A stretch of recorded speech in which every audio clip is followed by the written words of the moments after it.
निकुंज, quickly आपका take हम pharma पर भी जानना चाहेंगे क्योंकि सिप्ला पर भी एक रिपोर्ट आई और सन फार्मा को लेकर कुछ न्यूज़ फ्लोज भी चल रहे हैं। फार्मा स्पेस पर इस वक्त किस तरह के सेंटिमेंट्स ये फार्मा डिसअपॉइंटमेंट है मानसी। फार्मा के अंदर अगर आप देखें तो अगर कोई सेक्टर है जिसने कंटिन्यूसली पिछले 2 साल से डिसअपॉइंट करा है वह फार्मा है। कोविड के बाद इन स्टॉक्स की जो री रेटिंग हुई थी अब डी रेटिंग हो रही है और डी रेटिंग के कारण है प्राइसिंग प्रेशर्स आ रहे हैं, जेनेरिक के अंदर जो डिमांड थी वह नहीं है।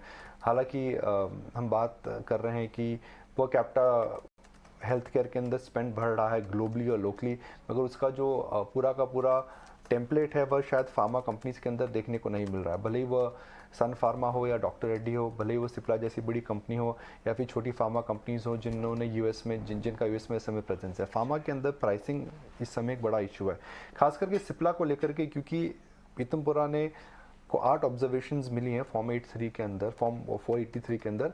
वह मुझे लगता है स्टॉक के लिए थोड़ा चैलेंजिंग हो सकता है, बिकॉज ये जो फैसिलिटी है ये सेकंड बिगेस्ट फैसिलिटी है और फैसिलिटी से जो एडविवीर जो इनकी बड़ी ड्रग है जो यूएस जाने वाली है उसकी एक्सपेंशन पे फ़र्क पड़ सकता है।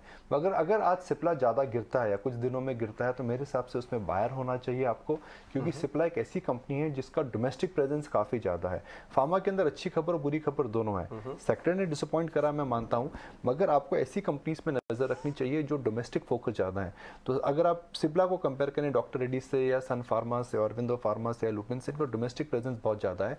यूएस बिजनेस इनका इतना बड़ा नहीं है, ये लेट गए थे तो इसलिए बच गए। ग्रोथ है, मगर जो बड़ी कंपनीज को मार पड़ी है यूएस बिजनेस में, सिप्ला को उतनी मार नहीं पड़ी है। तो इस न्यूज़ से अगर स्टॉक गिरता है तो मेरे हिसाब से में बायर होना चाहिए।